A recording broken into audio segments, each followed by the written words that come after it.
Get comfortable. Adjust the pillow. Turn the screen brightness down if you haven't already, or just close your eyes and let the voice carry you. Tonight we are going somewhere familiar. Springfield. The town that has existed on American television since before most of the people watching this were old enough to have an opinion about television. The town with the yellow sky and the cracked cooling towers, and the impossibly patient blue-haired woman at the kitchen counter, and the family on the couch that never quite changes no matter how many years pass outside its walls. You know The Simpsons. This is not a bold claim to make.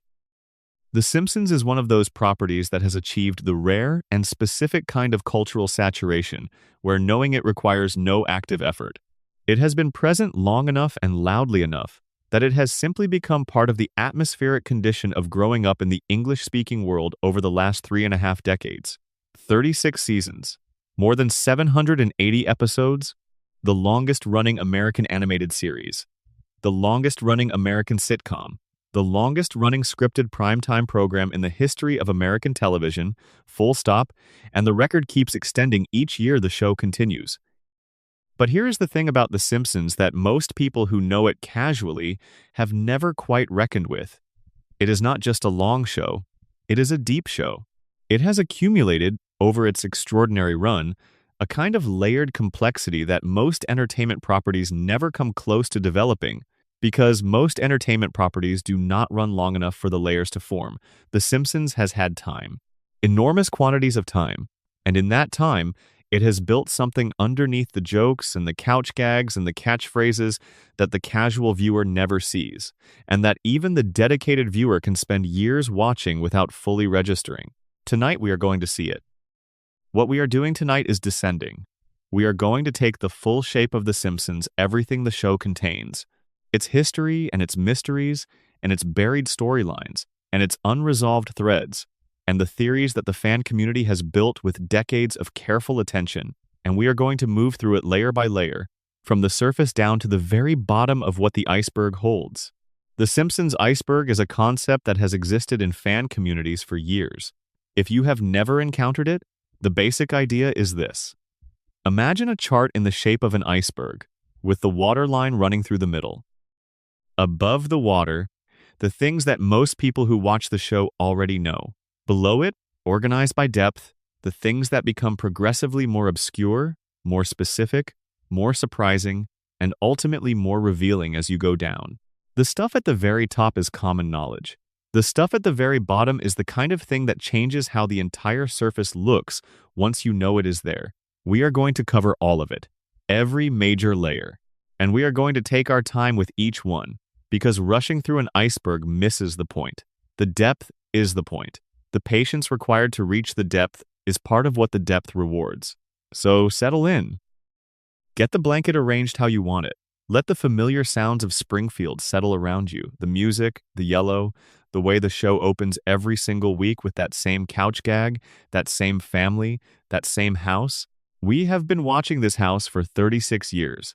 Tonight we are going to finally look at what is underneath it. Section 1. The surface level. What everyone knows. The Simpsons premiered on the 17th of December, 1989. That fact, sitting there plainly, should do something to you if you think about it for a moment. The 17th of December, 1989. The Berlin Wall had fallen 5 weeks earlier. The Cold War was in the process of ending in real time. The internet, in the form that most people alive today have experienced it, did not yet exist. A mobile phone was a large, heavy object that wealthy people kept in their cars. The idea that you would one day carry a small glass rectangle in your pocket capable of accessing all human knowledge would have registered as science fiction to most of the people watching that first episode. And in the middle of all of that, on Fox, a fledgling network still assembling its identity, a cartoon about a yellow family in a fictional American town began its run. Homer, Marge, Bart, Lisa, Maggie. A nuclear family in the most precise and literal sense. The father works at a nuclear power plant living at 742 Evergreen Terrace in Springfield, somewhere in the United States of America, doing the things that American families are supposed to do. The father goes to work, the mother manages the house, the children go to school, they sit together at dinner, they disagree and reconcile and make mistakes and try again. The rhythms of their life are recognizable, which was the point. Matt Groening, who created the show, wanted something that felt familiar enough to invite identification and strange enough to generate comedy from the gap between the familiar ideal and the reality underneath it. What the show produced in its first few seasons was a kind of comedy that American television had not quite done before. It was satirical without being mean. It was warm without being naive. It understood that the American family, as actually lived rather than as idealized, was full of specific, recognizable, not entirely comfortable truths about the gap between what parents want for their children and what they are capable of providing, about the way institutions like schools and workplaces and churches serve their own needs as often as they serve the people nominally inside them, about the exhaustion of the person in the family who holds everything together and receives the least acknowledgement for doing so. The show built this understanding into the bones of its comedy. The jokes were not just jokes. They were jokes in the service of a portrait, and the portrait was of a specific kind of American life that had never been depicted on television with quite this combination of honesty and affection. Within 2 years of its premiere, The Simpsons was the most culturally significant show on American television. Bart Simpson was on the cover of magazines. The phrase, "don't have a cow, man," had entered common usage in schools and offices and conversations that had nothing to do with the show. The merchandise was everywhere. The backlash from parents and school administrators who worried about Bart's influence on actual children was, paradoxically, the most effective advertising the show could have hoped for, because it signaled to the audience that this was something the official culture found threatening, which meant it was something worth paying attention to. Sang at BB. What made it threatening was honesty. The Simpsons, in its early seasons, was honest about things that American family television had typically not been honest about. Homer was not a wise father whose foibles were endearing. He was a man whose limitations were real and whose limitations had real consequences for the people around him. Marge was not a cheerfully domestic woman fulfilled by housework. She was a capable person whose capability was being consumed by the management of everyone else's needs, with no particular acknowledgement of the cost. Bart was not a good-hearted scamp. He was a child in genuine distress about his academic situation, processing that distress through behavior that was easier to perform than the vulnerability the distress required. Lisa was not a precocious charmer. She was a genuinely gifted child in an environment poorly equipped to support what she was, and the friction between her gifts and her environment was drawn without the reassurance that it would resolve itself. These were real things, recognizable things, things that the people watching at home in December 1989 understood from their own lives, even if the yellow skin and the four fingers and the town called Springfield made the packaging unmistakably fictional. That is the surface of the iceberg. That is what the show is. In the reading available to anyone who has watched it with reasonable attention. A satire, a portrait, a comedy about the American family that is also, somewhat below its own surface, an argument about the American family. Now, here is where the iceberg concept becomes useful. The Simpsons has been running for 36 years. In that time, it has produced a body of work so large, so internally complex, so densely self-referential, and so studded with buried detail, unresolved storyline, production mystery, and quietly accumulated meaning that the surface reading satire, portrait, argument about the American family is genuinely only the beginning. The show contains significantly more than its surface presence, and the more has been there since the beginning, growing more elaborate and more interconnected with every passing season. The iceberg exists to map it. An iceberg, for those unfamiliar with the format, is a visual chart that organizes material by depth. The most commonly known items are at the top, above the waterline where anyone can see them. Below the waterline, organized into layers that go progressively deeper, are items that become increasingly obscure, increasingly specific, and increasingly revelatory as you descend. The format has been applied to many cultural properties, video games, films, historical events, but The Simpsons is one of the properties where the format works with unusual precision because the show has genuinely accumulated the depth that the iceberg structure requires. Some of the items in The Simpsons iceberg are simply production trivia. Facts about the show's development, decisions that were made in the writer's room, cast changes and voice actor stories, and the specific circumstances under which certain episodes were produced. This material is interesting to fans but does not fundamentally change how you experience the show. Some of the items are more significant. Storylines that the show introduced and then never resolved. Episodes that were pulled from rotation after real-world events made their content too uncomfortable to broadcast. Creative decisions that, in retrospect, marked the beginning of the show's gradual departure from what had made it extraordinary in its first years. And some of the items, the deepest ones, the ones at the very bottom of the chart, are things that reframe the entire show once you know them. Arguments that the show has been making for 3.5 decades, embedded in its choices and its patterns and its specific ways of repeatedly returning to the same material that are not visible unless you have been paying very close attention for a very long time, or unless someone has assembled the accumulated evidence into a shape you can see all at once. That is what we are doing tonight. We are assembling the evidence. We are building the shape. Let me tell you a small thing before we go deeper, just to establish what kind of attention the iceberg rewards. Homer's mother. For the first 6 seasons of The Simpsons, Homer's mother was dead. This was part of his established backstory, laid into the show's foundation early and consistently reinforced. He had grown up without her. The specific loss had shaped him in ways that the show tracked with genuine psychological precision. His desperate need for approval, his tendency to cling to the relationships he did have with an intensity that sometimes threatened those relationships, his difficulty accepting that love from the people around him was real and would not be arbitrarily withdrawn. These were drawn in the early seasons as character traits rooted in maternal loss. They made Homer legible and, in the show's best episodes, genuinely moving.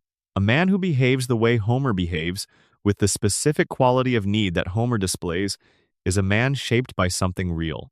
The show understood this and built it carefully.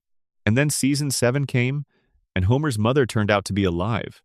Not just alive, she had been alive the entire time, living underground as a political fugitive, unable to return to her family, forced away from Springfield by a specific man whose identity the show revealed, with the care of a mystery story finally delivering its answer. The same man Homer works for. The same man whose plant has been leaking into the water supply. The same man who effectively owns the entire town and whose influence extends into every corner of its institutional life. Charles Montgomery Burns drove Mona Simpson out of her son's life when Homer was a child. And Homer, as an adult, cashes a paycheck every 2 weeks signed by the same man who stole his mother from him. He does not know this. He was never told. The connection between his deepest personal loss and his daily economic situation is there, present, documented in the show's own continuity, and entirely invisible to the character at the center of it. That is the iceberg. That is what we are looking at tonight. Not just funny cartoon details hidden in the background. The structural bones of what the show is actually about, laid into the foundation so carefully that they can be 36 years in the air before someone notices them all at once. Let us begin. Before we go any further, drop a comment and tell me where you are watching from and what time it is where you are right now. There is something I genuinely find meaningful about knowing this video is reaching people in completely different parts of the world, at completely different hours. Some of you just starting your evening, some of you deep into the night, some of you somewhere in between. And if you have not subscribed yet, right now is a good moment to do that. We go this deep regularly and you will not want to miss what is coming. Section 2, the yellow skin problem. There is something strange about the people of Springfield that most viewers stopped consciously registering approximately 8 minutes into their first episode, and which has subsequently sat in the background of every viewing experience, unquestioned, accepted, absorbed into the baseline of what Springfield looks like and therefore what Springfield is. They are yellow. Not yellow in the way that a sunset or a dandelion or a school bus is yellow, where the yellowness is the point and demands your attention. Yellow as a baseline. Yellow as the default. The color of every resident of Springfield, regardless of age, regardless of stated background or family origin, regardless of any of the other characteristics that would normally produce variation in what human beings look like. Homer is yellow. Marge is yellow. Bart is yellow. Lisa is yellow. Ned Flanders is yellow. Chief Wiggum is yellow. Dr. Julius Hibbert, who is black by every cultural and social marker the show uses to establish his identity, is also yellow. Apu Nahasapema Petilon, who is South Asian by every marker the show uses for him, is also yellow. The entire population of Springfield, a town depicted as culturally diverse in ways that were unusual for American television in the early 1990s, shares a single impossible skin tone. The production history of this choice is documented and not particularly mysterious.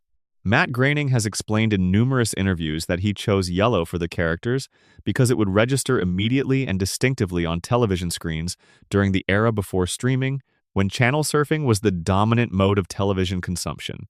In that era, you move through channels quickly, settling for a second or two before deciding whether to stop. Groening wanted The Simpsons to be identifiable within that second or two. A cartoon with yellow-skinned characters would catch the eye in a way that no other color choice could, because no other animation on television was using yellow as a default skin tone. The choice was strategic, aesthetic, and practical all at once. This explanation is true. It is also, when you begin examining the show at the iceberg level, the beginning of something rather than the end of it. Because the production history of a choice tells you why the choice was made. It does not tell you what the choice accumulated over 36 years of use. And this distinction matters enormously for the iceberg, which is fundamentally interested in what choices accumulate rather than only in why choices were made. Here is what the yellow skin accumulated. The show has always drawn Springfield residents differently from characters who come from outside Springfield. This is not a subtle observation. It is something that careful viewers have been documenting since the early seasons, and that the show itself has occasionally acknowledged by making jokes about. When a celebrity appears in Springfield, and The Simpsons has featured an extraordinary number of celebrity cameos across its run, they tend to look different from the local population. Their proportions are slightly more naturalistic. Their eyes are positioned on their faces with more anatomical plausibility. Their overall character design has a quality that, within the show's stylized animation framework, is meaningfully more realistic than what the regular Springfield cast receives. The production explanation for this is that the show uses design variation to help audiences distinguish recurring characters from guest appearances. If Springfield residents and visitors all looked identical, the visual vocabulary of the show would be less efficient.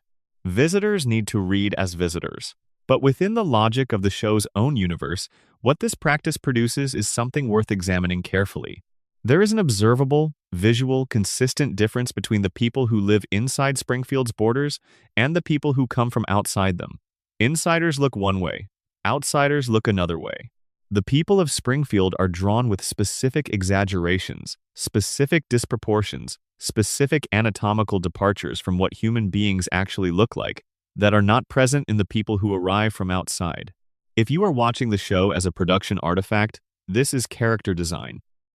If you are watching the show as if it were a documentary record of an actual place, this is evidence that something is happening to the people inside Springfield's borders that is not happening to the people outside them. Something that has changed the population's physical appearance in consistent, measurable, visually documentable ways. Something that correlates with residents in Springfield and does not affect people who visit but do not live there. The iceberg community has spent a significant amount of time connecting this observation to the town's most prominent feature, the nuclear power plant. The Springfield Nuclear Power Plant, which we will examine in much greater depth in a later section, has been established across hundreds of episodes as one of the most comprehensively unsafe industrial facilities in the history of fictional infrastructure. It has accumulated, in its canonical existence, an almost inconceivable record of safety failures, environmental violations, and regulatory non-compliance. Radioactive material has been documented leaving the plant through cracked cooling towers, through waste disposal practices that include dumping directly into local waterways, through failures in containment infrastructure that have been identified and left unaddressed across decades of operation. The plant has been established as a chronic and ongoing source of radioactive environmental contamination for the entire Springfield area. Chronic radiation exposure at sufficient doses over sufficient time periods does affect human biology in ways that are visible. The specific ways vary enormously depending on dose, duration, type of radiation, and individual biological factors. The yellow skin of Springfield residents does not correspond to any known specific effect of radiation exposure in the real world, which is where the theory runs up against its limitations as a strictly literal scientific claim. But the iceberg is not operating as a strictly literal scientific exercise. It is asking what the show has built across 36 years of consistent choices. And what the show has built is this: a visual system in which the people inside a heavily contaminated environment look consistently, measurably different from the people outside it. The difference is explained away, at the surface level, as an art style. The iceberg asks whether the art style and the in-universe explanation for the difference might not be the same thing, rendered simultaneously through a single production choice. There is a specific episode that the iceberg returns to repeatedly in this context because it makes the contamination biology connection as explicitly as the show ever has. In the episode The Springfield Files, which is a crossover with The X-Files, Homer encounters a figure in the woods near Springfield that he believes is an alien. The episode builds this mystery across its runtime and eventually resolves it. The figure is not an alien. It is Mr. Burns. Burns has been undergoing a weekly medical regimen so intensive, so saturated with chemical and radiological treatment that it produces in his body a visible green luminescence. After each weekly session, Burns wanders the woods in a daze, literally glowing in the dark, looking like something that does not belong to the natural world. The episode presents this as a comedy reveal, and it is funny. But what it is also doing, within the internal logic of the show's universe, is confirming that radiation in sufficient concentration does alter the physical appearance of biological organisms. Burns glows. The fish have 3 eyes. These are canonical facts about what radiation does to living things in Springfield's universe. And the iceberg asks, what has it done to the people? The yellow skin is the answer. Not stated as such, not confirmed by any writer or producer, but present, consistently, as the visual fact of what Springfield's residents look like across 36 years, in a show that has confirmed radiation's capacity to alter biological appearance through every other means available to it. There is also a dimension of the yellow skin that concerns race, and it is worth spending careful time with this because it is genuinely complicated. The Simpsons was, in its early seasons, one of the more racially diverse mainstream American animated programs. Springfield's population included Black characters, South Asian characters, Latino characters, and others whose identities were drawn from specific non-white American cultural experiences. Dr. Hibbert, Apu, Bumblebee Man, Carl Carlson, these were characters whose backgrounds were part of how the show depicted America as a place populated by a full range of people. But all of these characters share the Springfield yellow. Whatever their stated backgrounds, whatever the cultural specificity of their names and their family structures and their food and their accents and their community ties, they are drawn in the same color as Homer and Marge and Ned Flanders. The intended reading of this is a form of visual egalitarianism. By making everyone yellow, the show sidesteps the politics of representing real-world skin tones and focuses instead on character, culture, and behavior as the distinguishing features of its diverse cast. Nobody in Springfield has a skin color that maps to a real-world racial classification. Everybody is Springfield yellow, which is nobody's actual skin color, which means the visual field of the show is in this one register racially neutral. The problem with this reading is that racial neutrality in the visual field does not produce racial neutrality in the content. The characters still have names, accents, cultural practices, family structures, and social positions that correspond to real-world racial identities and their associated histories. Making them all yellow does not make those associations disappear. It makes them harder to see directly, which is not the same thing as resolving them. The Apu controversy, which came to a head in the late 2010s following a documentary that examined the character's cultural impact on South Asian Americans, is the clearest example of this tension. The documentary argued that the character had functioned for decades as a vehicle for stereotype, providing non-South Asian viewers with a convenient cultural shorthand for an entire community that was both reductive and, in many cases, actively harmful to the people it supposedly represented. This argument was made despite and partly because of the show's stated affection for the character and the genuine attachment many South Asian viewers had to Apu as one of the only South Asian characters in mainstream American animation. The yellow skin was not a defense in this context. The fact that Apu shared his skin tone with Homer Simpson did not change what the character's portrayal communicated about South Asian identity. The visual neutrality of the shared yellow was not the same as cultural neutrality in the content. The show eventually retired the character, declining to recast after the voice actor associated with the role stepped down, acknowledging that something in how the character had been handled required more than a cosmetic response. This episode in the show's cultural history is iceberg material in the specific sense that it reveals something about what the Yellowskins' apparent neutrality was actually doing. It was creating the appearance of a level visual playing field, while the content below the surface was operating according to a different logic. The iceberg holds this alongside everything else it holds about the yellow skin. The production decision, the contamination theory, the racial politics, the 36 years of audiences absorbing yellow Springfield residents and outsiders who look different, all of it pointing toward the same conclusion. The yellow skin is where the show tells you, without ever quite saying so, that the people of Springfield are not ordinary people.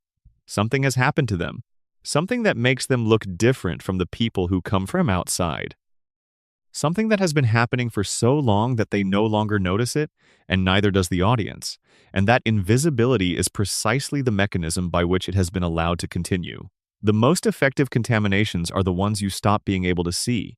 Section 3. The nuclear plant and what it has done. The Springfield nuclear power plant sits on a hill visible from most of the town. 2 large cooling towers. A building complex beneath them. The familiar logo on the side that has appeared in the background of hundreds of establishing shots across 36 seasons, so consistent a feature of Springfield's skyline that it has become as much a part of the town's visual identity as the Simpson house itself. It is also, by any reasonable measurement, one of the most dangerous fictional industrial facilities ever depicted in the history of American television. And the show has been documenting this, methodically, across every single one of its seasons, without anyone in the story ever connecting the documentation into a coherent picture of what the plant has done to the town. Let us build that picture here, because the iceberg requires it. A surprise safety inspection of the plant, depicted in a canonical episode, found 342 violations, not 342 potential areas of concern. 342 actual, documentable violations of nuclear safety standards. The estimated cost to bring the facility into compliance was $56 million. The plant's owner, Charles Montgomery Burns, declined to spend this money. Not because he lacked the funds. The show has established Burns as a billionaire many times over, a man whose personal wealth makes $56 million an almost trivially small expenditure. He declined because spending it would require acknowledging that the violations existed, and acknowledging that the violations existed would open a set of questions about what those violations had already done, over how many years, to how many people living downwind and downstream. The specific nature of the violations compounds this. The inspection did not find procedural paperwork deficiencies. It found radioactive waste being disposed of in ways that include direct dumping into local bodies of water. It found radioactive material used as a paperweight on someone's desk. It found structural failures in the cooling infrastructure that had been addressed through improvised means, including, in one canonical instance, a wad of chewing gum. It found luminous rats living in the building's infrastructure, a detail the show presents as comedic background, and which the iceberg holds as evidence of a contamination event significant enough to alter the biology of the local rodent population. And it found, in the building's basement, human skeletons. The show depicts this and moves on without explanation. Nobody asks who those people were, how they died, why they are in the basement of a working nuclear facility, or whether the facility's management might bear some responsibility for their presence there. The man whose job it is to prevent all of this is Homer Simpson. Homer is the plant's safety inspector. This is his official title and his official role. He is, by the show's own internal logic and by the explicit statement of its creator, a man with an IQ of approximately 55, not a casual estimate, but a figure stated on the record and consistent with the show's depiction of Homer's cognitive function across its entire run. He is a man who, in a canonical episode, was found to have had a crayon physically lodged in his brain since childhood, mechanically reducing his cognitive capacity in ways that were measurable and significant. He is a man who sleeps at his workstation, who eats during meltdown warnings, who once caused a nuclear incident by throwing a donut into the reactor core to observe whether it would grow larger. This is the person standing between Springfield and catastrophic nuclear failure. He has been standing there for over 3 decades, and the cooling towers have been cracking, and the waste has been flowing, and the luminous rats have been running through the walls, and the chewing gum has been doing the structural work of industrial containment infrastructure. The iceberg traces what this has produced in the population. Start with the fish. The three-eyed fish named Blinky appeared in Season 2 and immediately became one of the show's most enduring images. Blinky is pulled from a river near the plant and held up as evidence by a political candidate that Burns is poisoning the local environment. Burns is forced to eat the fish on live television to demonstrate that it is harmless. The town watches. The political moment passes. Nobody conducts a follow-up study of the river. Nobody asks what else is in it. Nobody asks the question that the three-eyed fish makes obvious. If the radiation has given the fish a third eye, what has it done to the organisms consuming the same water? The iceberg's answer is that it has produced Springfield's residents as they appear in the show. The physical features that distinguish Springfield's population from every outsider who visits, the specific four-fingered anatomy, the overbites, the proportions that don't quite map onto human biological norms, the remarkable resilience to physical trauma that Homer demonstrates across hundreds of episodes. Homer has survived injuries that would be instantly fatal to any real human being. He has fallen off cliffs, been struck by cars, been shot, been electrocuted, been crushed, been set on fire, been subjected to physical forces that exceed anything a biological organism could be expected to survive. He recovers with a speed and completeness that the show presents as comedic exaggeration, and that the iceberg reads as evidence of a biology that has been fundamentally altered by decades of radiation exposure. His cellular repair mechanisms are not normal. His pain tolerance and injury resilience are not normal. They are the product of a body that has been changed at a fundamental level by the environment it has lived in. Burns himself is the most extreme example of this, and his case is worth extended attention. Burns has been established, across multiple episodes and through direct statement from characters within the show, as a man who was born in the late 1800s and has been alive for well over a century. He has memories of historical events from before the turn of the 20th century. He has described personal relationships with historical figures who died before the Second World War. He served in the war in a capacity the show depicts as morally ambiguous at best. He attended Yale. He knew Howard Hughes. His family history, the Burns dynasty that precedes even Charles Montgomery himself, extends back into American history for centuries, a lineage of concentrated wealth and accumulated power that has been operating in continuous, unbroken succession for longer than most American institutions have existed. He should not be alive. By every biological standard, he should not be alive. The show addresses this directly in the Springfield Files episode. Burns undergoes a weekly medical treatment that the show describes as so intensive, so saturated with chemical and radiological intervention, that it produces a visible green luminescence in his body. The treatment keeps him alive for exactly 1 more week. Without it, administered on schedule, he dies. His survival is not a function of natural biology. It is an engineered process, a controlled chemical management of biological systems that have been so fundamentally altered by a century of radiation proximity that they can no longer sustain themselves through any natural process. Burns is not surviving. He is being maintained. The distinction matters because maintenance implies something that can fail. There is a schedule. There is a dependency. There is a man Smithers, always Smithers, who manages that schedule with a vigilance that the show frames as devotion but that the iceberg reads as something closer to medical necessity. Smithers does not attend to Burns out of simple loyalty. He attends to Burns because he understands, probably better than anyone else alive, that Burns's survival is a managed process and that the manager's absence from that process is a death sentence. This is the ecology of the nuclear plant at the iceberg level.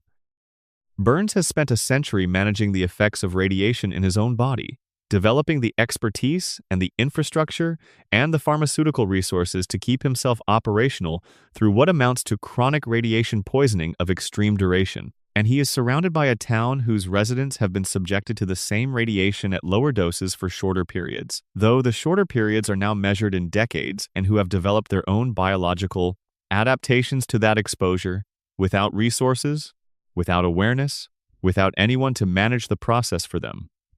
The yellow skin is one adaptation. The four fingers are another. Homer's resilience is another. Blinky's third eye is another. Springfield's ecology, animal and human, has been modified by the plant in ways that are visible everywhere if you know what you are looking at and are willing to read them as a connected picture, rather than as a series of unrelated cartoon details. The plant is not just the place Homer works. The plant is the condition under which Springfield exists. The cracked cooling towers in the background of the establishing shots are not scenery. They are the show's consistent, persistent, never quite acknowledged reminder of what is happening to the people in the frame. 342 violations, 3 decades. A three-eyed fish and luminous rats and human skeletons in the basement, and a safety inspector who is asleep at his desk. That is what the nuclear plant has done. And the town has never noticed because the plant made sure it wouldn't. Section 4. The economy of Springfield, and why nobody leaves. Nobody in Springfield has enough money, and nobody in Springfield is meaningfully suffering from not having enough money. These two facts coexist in the show with a serenity that the actual math of the situation cannot quite support, and the iceberg finds in that gap one of the show's most consistent and most carefully constructed arguments about American economic life. Homer Simpson earns his living at the nuclear plant. His salary has been estimated, across various episodes where money becomes relevant to the plot, at somewhere in the range of $50,000 annually, though the specificity of this figure shifts depending on what the episode needs it to be. On that salary, he supports a family of 5 in a house on Evergreen Terrace that appears, when the show bothers to assign it a value, to be worth roughly $100,000. The family has a car, sometimes 2. They eat out with a frequency that would be difficult to sustain on a strict budget.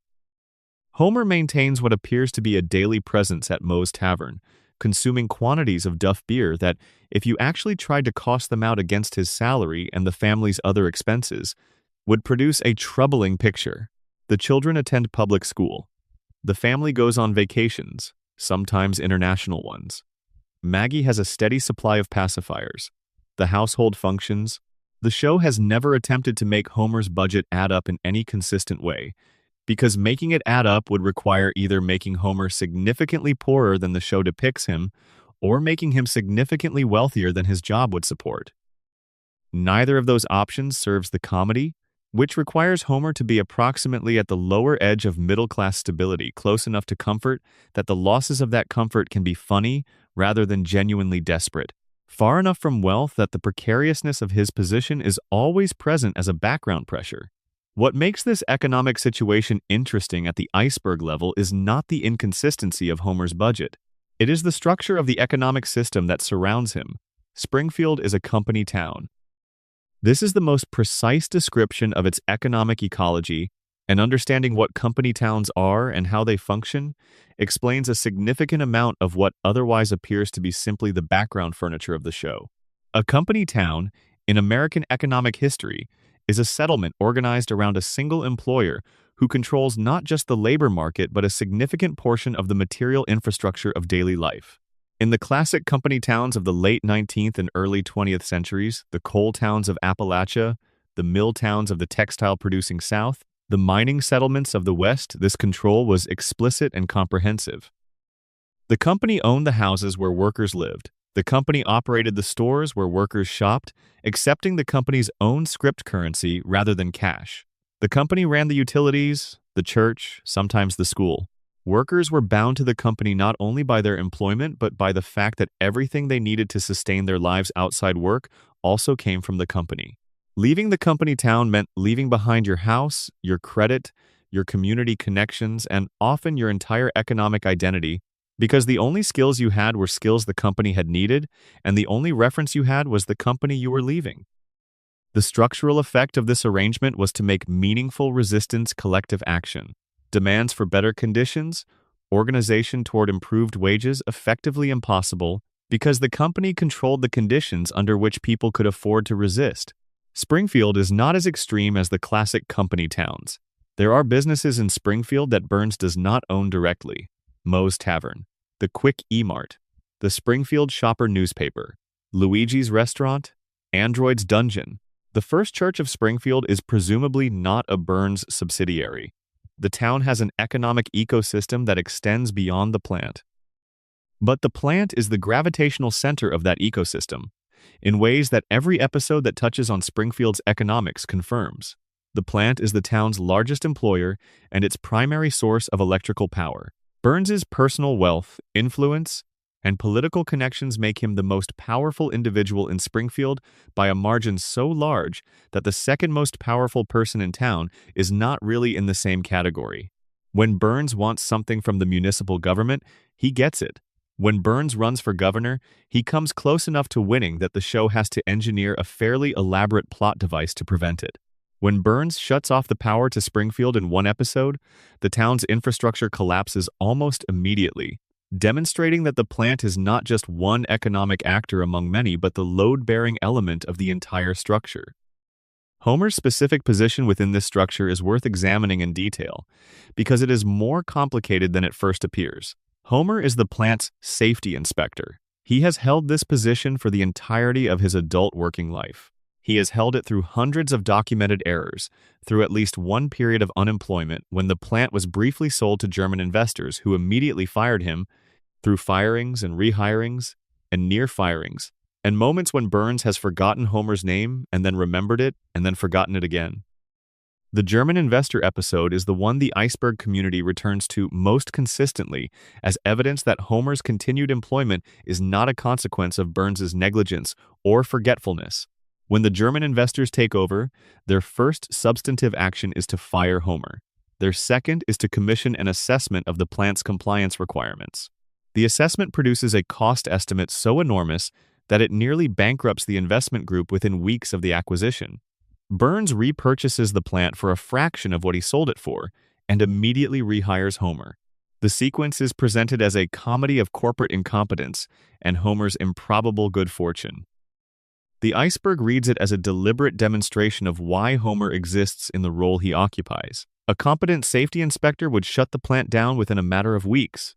The regulatory violations are so extensive and so severe that any professional with the qualifications the role requires, doing the job the role describes, would have no choice but to initiate the documentation process that leads to plant closure or comprehensive remediation. Either outcome would cost Burns an enormous amount of money and, more significantly, would require him to acknowledge the violations publicly, opening the question of what they had already done. Homer does not do any of this. Homer has never done any of this.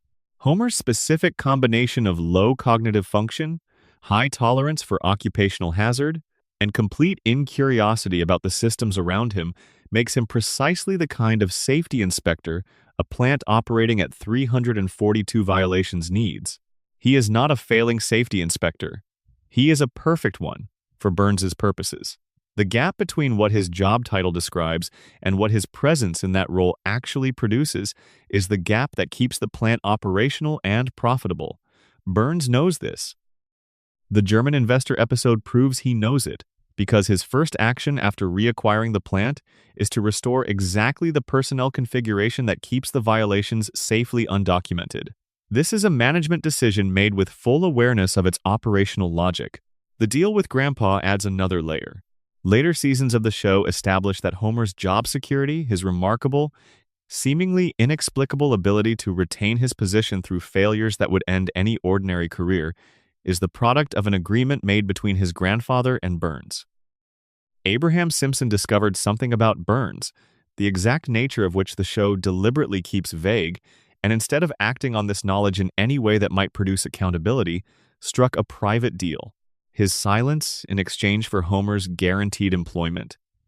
This arrangement, when you hold it next to everything else the iceberg has established, forms a picture of considerable darkness.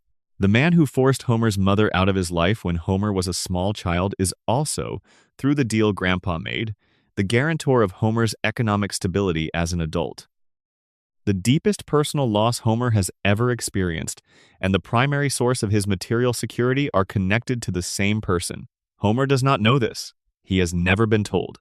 He shows up every morning to the facility owned by the man most responsible for his childhood being what it was, protected by an arrangement that his own father made in secret with that same man and he eats his donut at his desk and falls asleep in his chair, and the cooling towers leak and the fish develop third eyes, and the town doesn't notice because the man who owns the plant also owns the structures within which the town might otherwise have noticed. The reason nobody leaves Springfield is not geography, and it is not sentimentality, and it is not any of the reasons that characters occasionally articulate within episodes. It is the reason that nobody leaves company towns. Because the company is the economy, and the economy is the company, and leaving means stepping outside the only system you have ever been part of, and into an uncertainty that, however irrational this calculus might look from outside, feels more dangerous than staying. Homer's donut is real. The hole in it is also real. And the hole is where everything the arrangement costs him goes, invisible at the center of the thing that is supposed to make the arrangement feel worthwhile. Section 5. The Children Who Never Grow. Bart Simpson has been 10 years old since the 17th of December, 1989, which means he has been 10 years old for longer than most of the people watching this video have been alive. This is a factual statement that is also, when you actually stop and hold it, rather than immediately processing it as background information about an animated show, genuinely strange. Think about what it means, not for a production, but for a character. A person who is 10 years old has been 10 years old for 36 years. A person who is 10 years old has lived through enough episodes worth of experience to constitute decades of a real human life. Bart has traveled internationally. He has been briefly famous. He has fallen in love, genuinely and painfully, multiple times. He has been exploited, he has been wrongly accused, he has made genuine friends and lost them. He has had moments of real moral clarity and moments of real moral failure. He has done things that would, in a real life, permanently alter the person doing them, the way that significant experiences permanently alter real people. He is still 10 years old.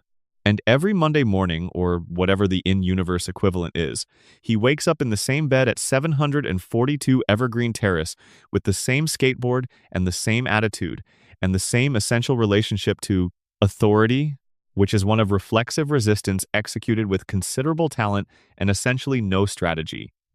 The experiences do not accumulate. The learning does not persist. The person that a real child would be becoming, given everything Bart has been through, never emerges, because the emergence requires time to pass, and time does not pass for Bart. This is the floating timeline. It is a standard convention of long-running animated television, and in most cases it is simply part of the format's terms and conditions. You accept that the characters do not age because aging would require the show to eventually become a different show about different people, and the audience's relationship is with the current show about the current people. The Simpsons has been using this convention for so long that its consequences have become visible in ways that they are not in shows with shorter runs. A show using a floating timeline for 5 seasons has not accumulated enough to make the non-aging feel strange. A show using it for 36 seasons has. The length of the run transforms the convention from a practical storytelling decision into something that requires its own explanation, and the iceberg offers several.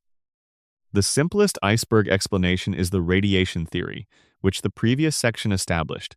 The characters do not age because their biology has been altered at the cellular level by chronic radiation exposure, and one of the effects of that alteration is an arrest in normal biological aging processes.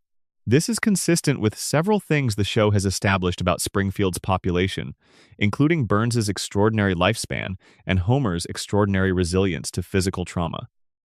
If radiation can keep a man alive for a century through managed biological maintenance, it is not a large conceptual step to suggest that at lower doses, it might simply slow or arrest the biological clock for less wealthy recipients. The other major iceberg explanation for the frozen timeline is the coma theory, which deserves its own section and will receive one shortly.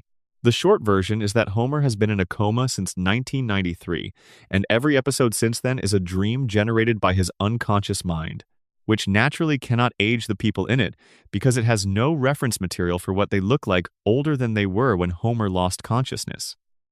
But before we get to the coma, it is worth staying with what the frozen children mean as characters within the show's emotional architecture, independent of whatever external explanation you prefer for why they don't age. Bart, at the age of 10, is rebellion, pure, developmental, Instinct-level rebellion against authority, against the institutional expectations of childhood, against the adults who have arranged the world to serve their purposes and handed children a set of scripts they are expected to perform within. At 10, this rebellion is age-appropriate and emotionally honest. It is the kind of rebellion that, in real development, gradually becomes something more considered. The 10-year-old who resists authority impulsively grows into the adolescent who begins to distinguish between authority worth resisting and authority that exists for legitimate reasons, and then into the young adult who has a theory about when and how resistance is warranted, and eventually into the adult who either acts from that theory or has found a way to accommodate the world that does not require constant performance of resistance. Bart cannot do any of this because Bart cannot age through the developmental stages that would produce it. His rebellion remains at the instinctual stage. It never develops into a philosophy. It never makes choices about what is worth fighting for. It remains perpetually at the 10-year-old level, which means it remains perpetually reflexive rather than considered, perpetually reactive rather than strategic. This has produced, over the show's later seasons, a Bart whose comedy feels more mechanical than it once did. The early seasons could reach into Bart's rebellion and find the specific emotional truth underneath it, the gap between his performed indifference and his actual sensitivity, between the mischief and the fear that motivates it. The later seasons run the rebellion as a genre convention, a format requirement, because the character's development has been arrested at the stage where the rebellion is all there is to work with. Lisa's case is different, and, the iceberg argues, more genuinely poignant. Lisa is 8 years old. She has been 8 years old since 1989. She is the show's conscience, its moral center, its most consistent argument that the world could be better than it is if anyone were paying adequate attention to what is wrong with it. She notices injustice. She articulates it clearly. She argues for correctives with the full intensity of an 8-year-old who has not yet learned that correct arguments lose to entrenched interests the majority of the time. At 8 years old, you can believe that being right is sufficient. You can believe that the argument, made clearly and forcefully enough, will eventually produce the change it is calling for. The specific exhaustion of being right about things that don't change the knowledge that correctness is not the same as leverage, that insight is not the same as power, that caring more than the people around you does not actually produce the outcome that caring should produce. This is something that comes later. Real development brings it.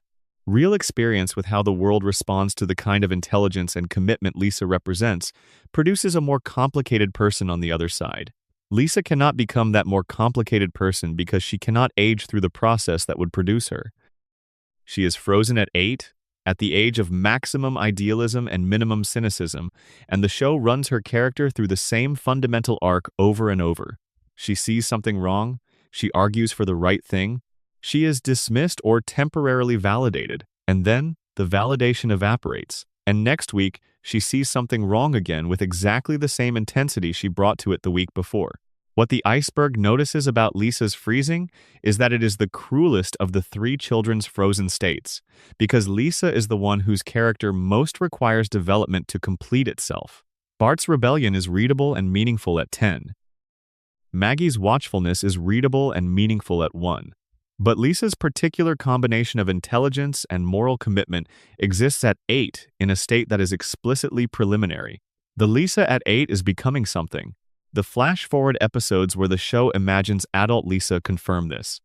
She becomes a fully realized person who has integrated her gifts with her experiences into a more complex and more specifically positioned self.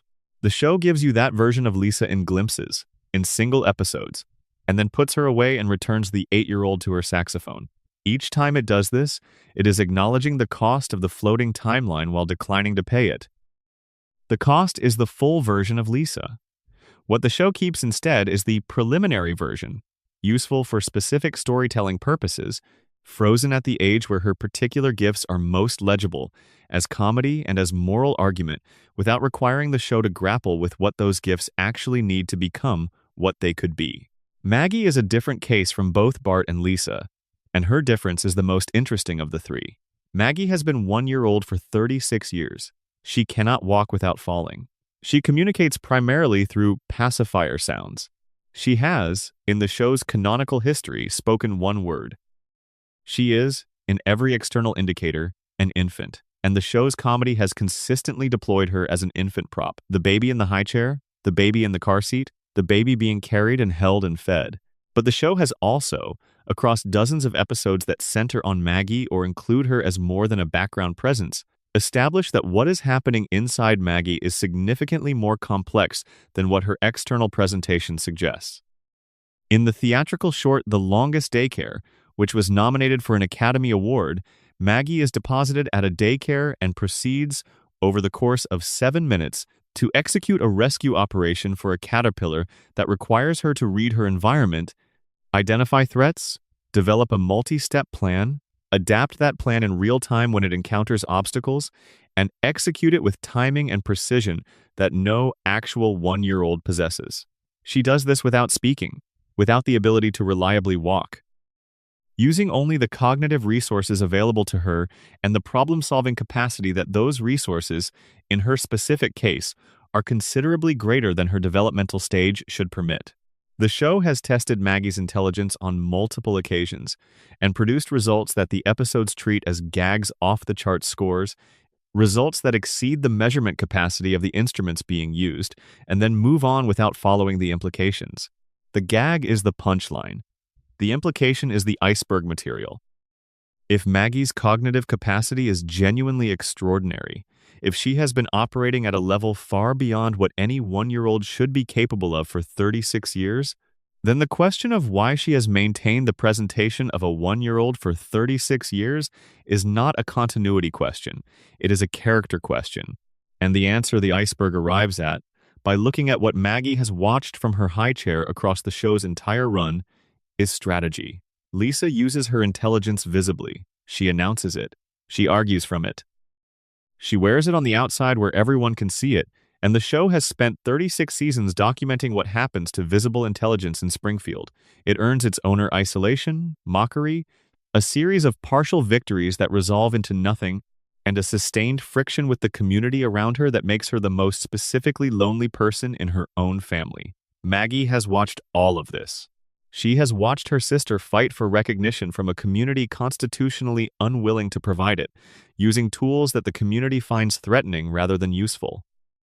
And from the high chair with those enormous patient eyes, she has drawn a different conclusion about how intelligence ought to be deployed in an environment like Springfield's. You do not announce it. You do not argue from it. You do not make yourself legible as the smartest person in the room, because the smartest person in the room in Springfield gets treated the way Lisa gets treated. You watch, you wait, you maintain the most complete possible disguise in Maggie's case. The disguise of an infant, which is the social position that receives the least scrutiny and the least threat and the most freedom of movement precisely because nobody is watching closely enough to see what is actually happening behind the pacifier. This is the iceberg reading of Maggie's silence. Not developmental delay, not a character the show has simply not gotten around to developing.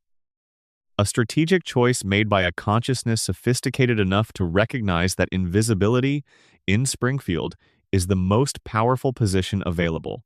What Maggie is waiting to do is the show's deepest unresolved mystery. She has been waiting since 1989.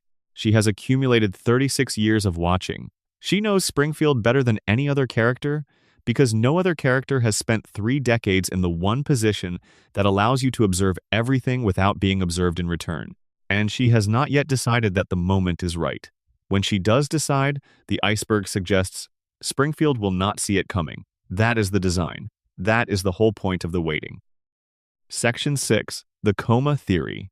On the 1st of April 1993, the 18th episode of Season 4 of The Simpsons aired on Fox. Its title was So It's Come to This, a Simpsons clip show, and its premise was exactly what the title suggests. Bart plays a series of progressively escalating April Fool's pranks on Homer, culminating in a particularly dramatic one. Bart takes one of Homer's beer cans to an auto body shop and places it in an industrial paint shaker.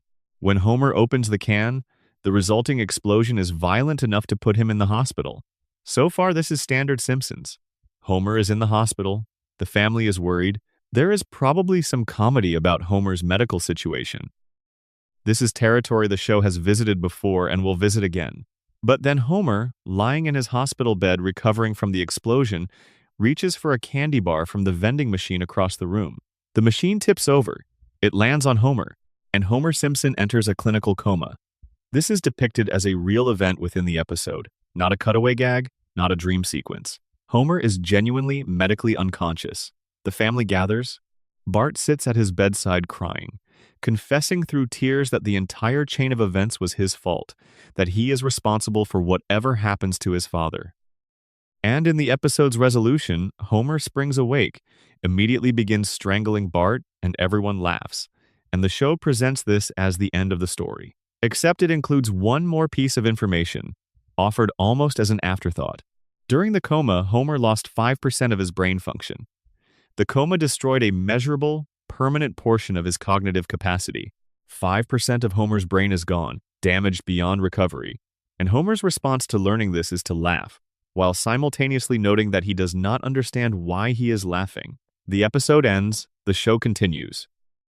The Homer coma theory, which has been the single most popular and most extensively documented fan theory in The Simpsons iceberg for decades, begins here.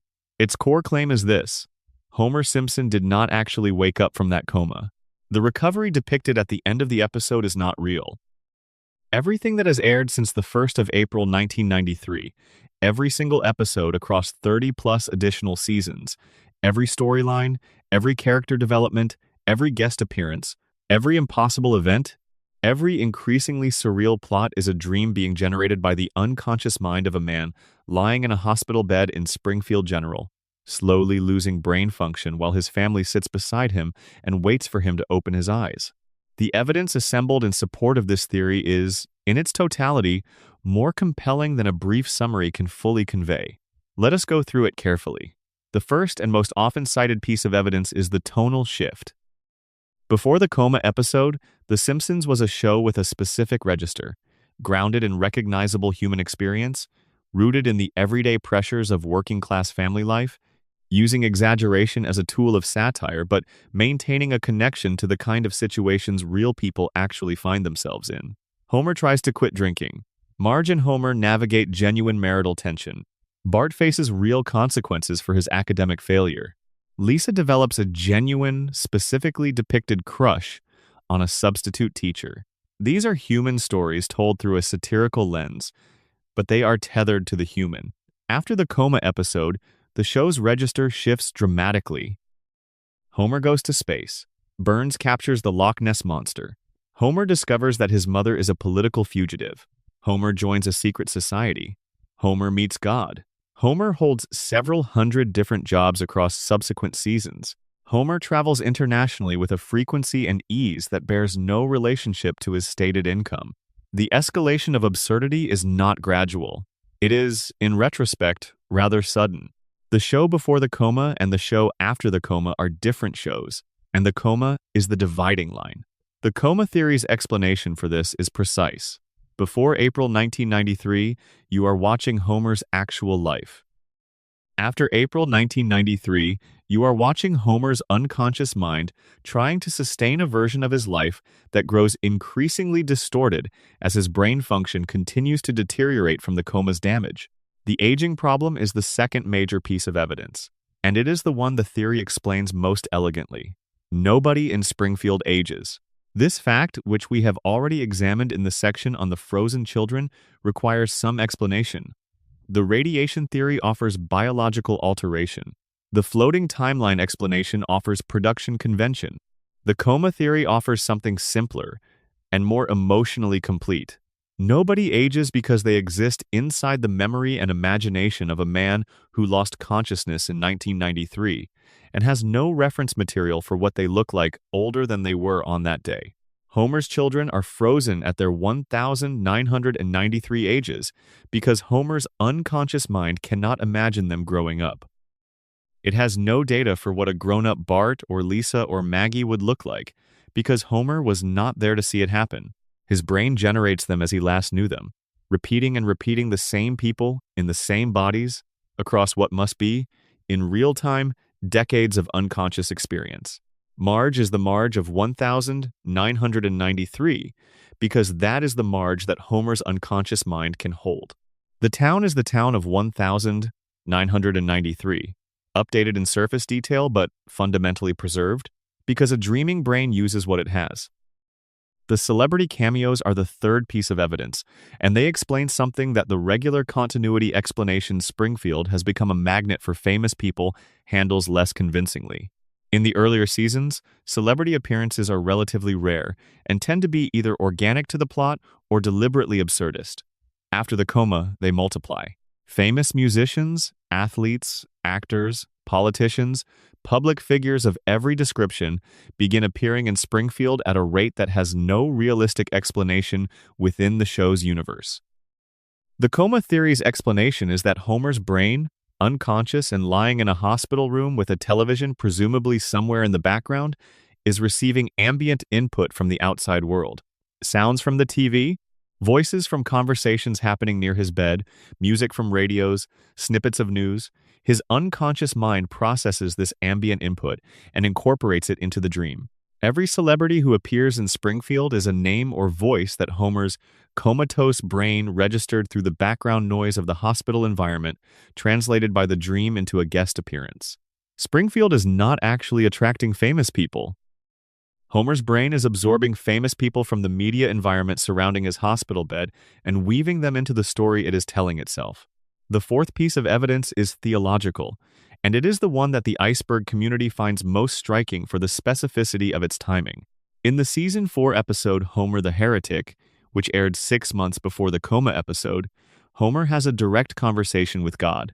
God appears to Homer in a dream, they talk, and during the conversation, God tells Homer something significant, that Homer will learn the meaning of life. But not yet. God says Homer's time is coming. Homer's time. 6 months later, Homer is in a coma. Within the internal logic of the show's universe, where God is a confirmed, speaking character with genuine knowledge of future events, this reads as a prophecy. God told Homer that his time was approaching. 6 months later, Homer lost consciousness. The coma theory reads this as the show embedding, 6 months in advance, the theological framing for what was about to happen. God was not saying Homer would soon achieve some form of enlightenment. God was saying Homer's time as a conscious, present participant in his own life was nearly up, and 6 months later, it ended. The show itself has engaged with the coma theory on multiple occasions. In Season 34, the production team created what appeared to be a deleted scene in which Homer wakes from a long coma, and the show reveals that all the outlandish episodes were dreams.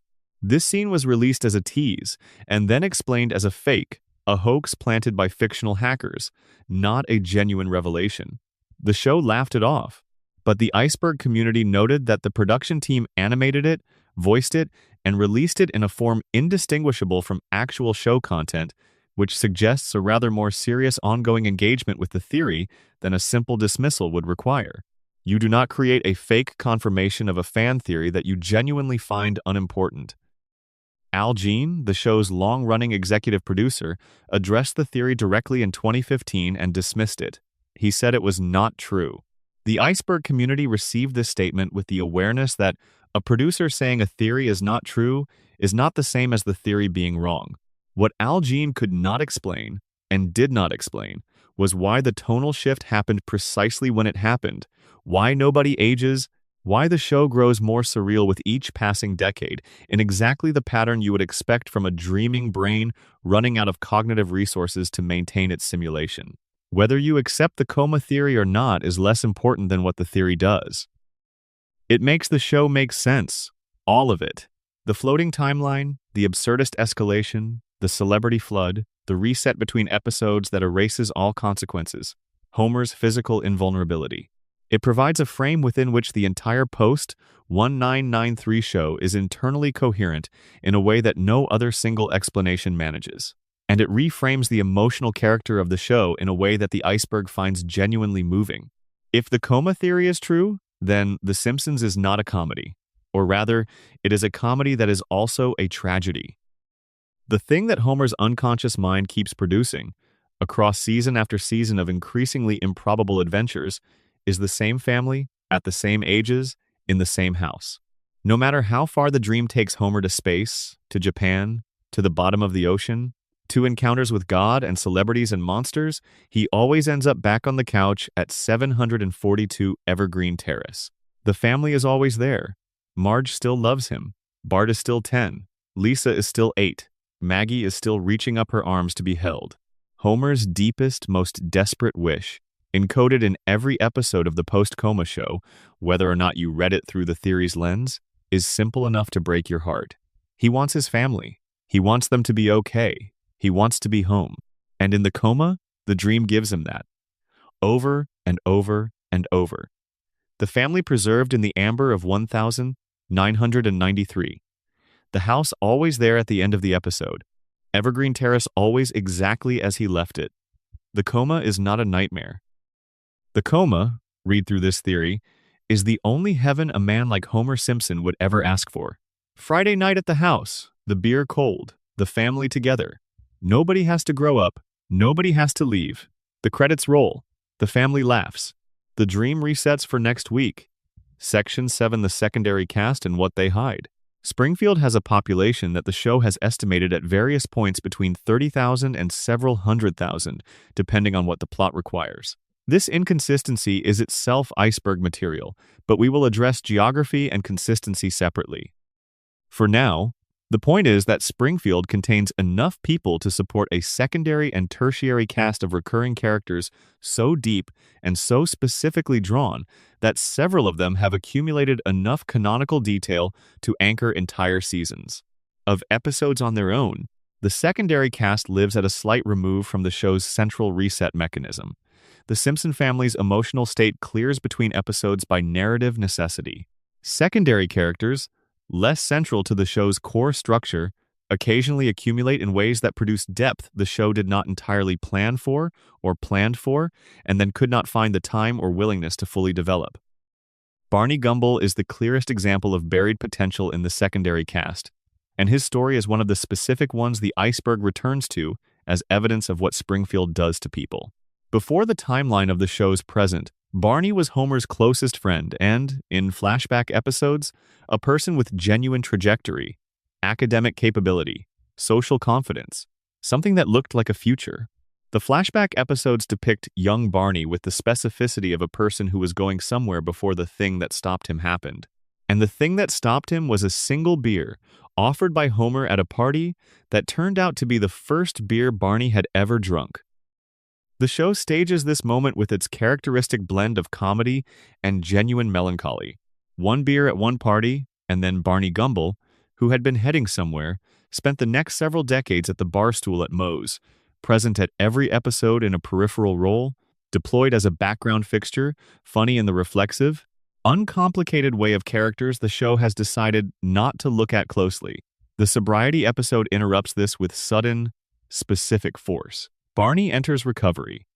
He stops drinking, and the person underneath the alcoholism, when the drinking is removed, turns out to be someone thoughtful and articulate and genuinely interested in the world. Sober Barney has things to say that are worth hearing. He makes decisions that demonstrate real self-awareness. He is the kind of person you would want to know. And then he relapses, and the show returns him to his stool, and the background comedy resumes. What the episode leaves behind is the knowledge that the comedy was always at the expense of a real person. That the drunk at the bar stool was someone before the drinking and is still someone underneath it, and that person has been functionally absent from Springfield's social life since he was a teenager because of a beer that Homer handed him at a party that Homer has presumably never thought about in relation to Barney's condition for a single moment in the decades since. The iceberg holds Barney as Springfield's most explicit statement about the relationship between individual choices and systemic context. He did not choose to be an alcoholic in the sense that implies a fully informed agent selecting a course of action from a range of available alternatives. He was a person with a specific vulnerability who encountered that vulnerability in an environment with no resources for managing it, no support structures for recovery, and a primary social institution, Moe's Tavern, specifically organized around the consumption of alcohol. The choice was one choice, and the system around the choice made the consequences inevitable. Ned Flanders is the secondary character who the iceberg examines with the most sustained attention, because Ned's story is the one that most directly illuminates what Springfield does to goodness. On the surface, Ned is everything Homer is not. Kind where Homer is selfish, generous where Homer is acquisitive, devout where Homer is irreverent, physically fit where Homer is decidedly not, financially responsible where Homer is chaotic, a good father, a good neighbor, a man who tries to live according to a moral framework and who demonstrates consistently what it looks like to actually try.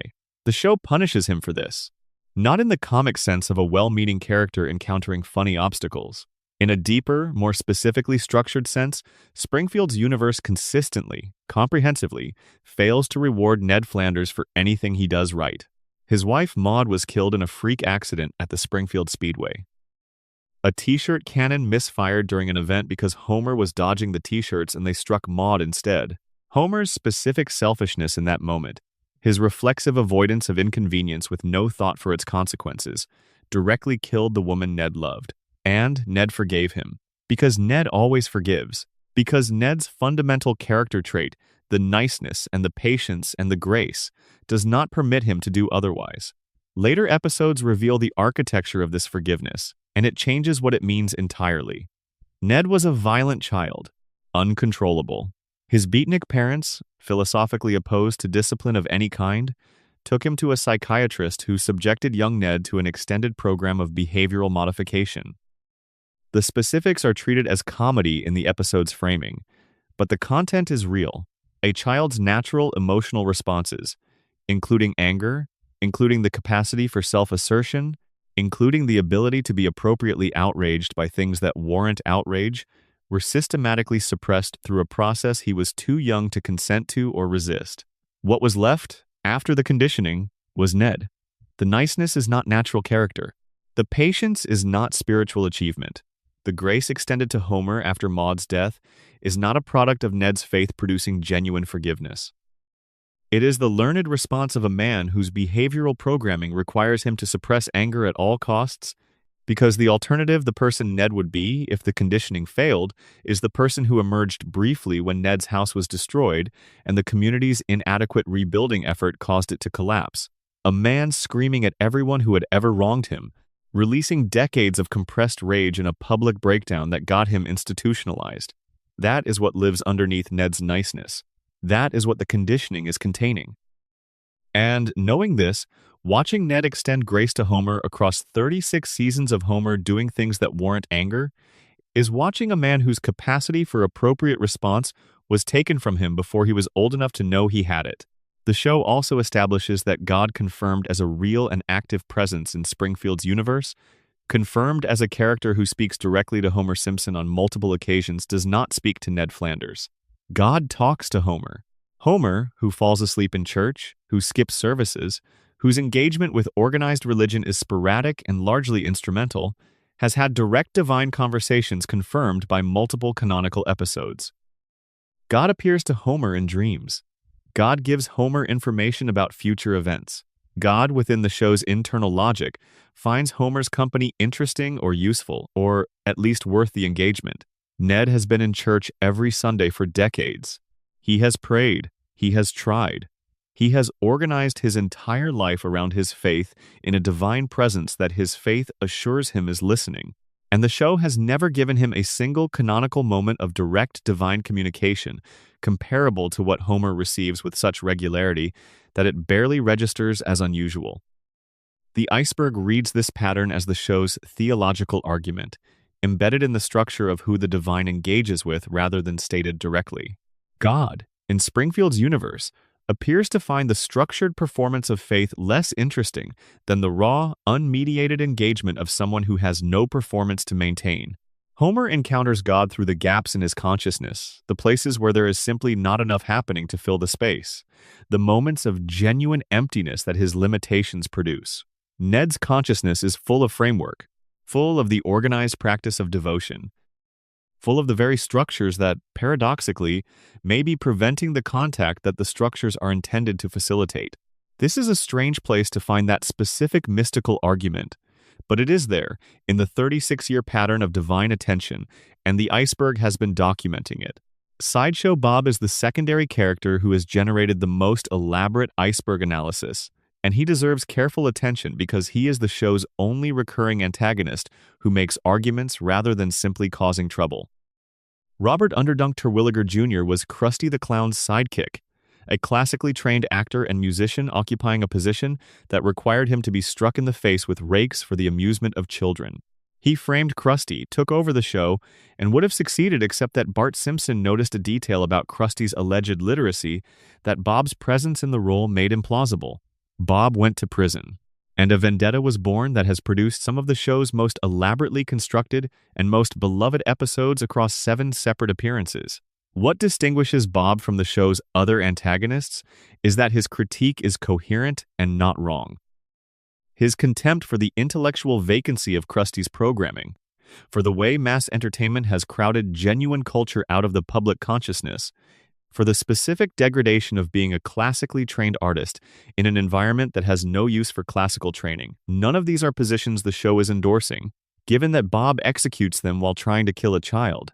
But they are positions the show takes seriously enough to articulate with precision, through a character whose intelligence is established as genuine and whose grievances are drawn from real sources. Bob is Springfield's shadow intellectual.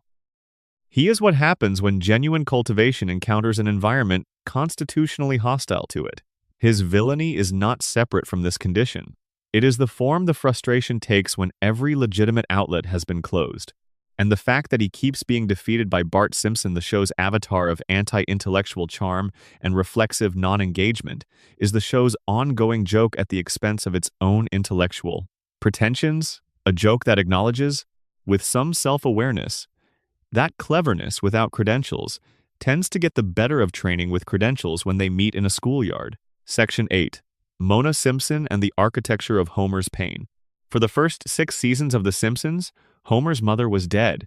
This was part of the show's foundational backstory, established early and reinforced throughout the early seasons through the specific ways Homer's behavior encoded his relationship to maternal loss. You can see it if you watch the early episodes with this in mind. Homer's desperate need for approval from the people around him, from Burns, from Marge, from his neighbors, from strangers, has a specific quality that is different from simple neediness. It is the quality of need in a person who learned very early that love is contingent and temporary, that the people you depend on can disappear, and who has organized their entire emotional life around minimizing the conditions under which that disappearance might occur. Homer clings, he seeks reassurance. He interprets neutral interactions as rejection and unexpected positive attention as extraordinary gift. He does not believe at a baseline level that he is worth staying for. This is the emotional architecture of a person who lost a mother. The show built it carefully and consistently across its early seasons, using it as the structural foundation of Homer's comedy and of his occasional, genuinely moving moments of genuine emotional vulnerability. And then in Season 7, in the episode Mother Simpson, the show revealed that Homer's mother was alive. She had always been alive.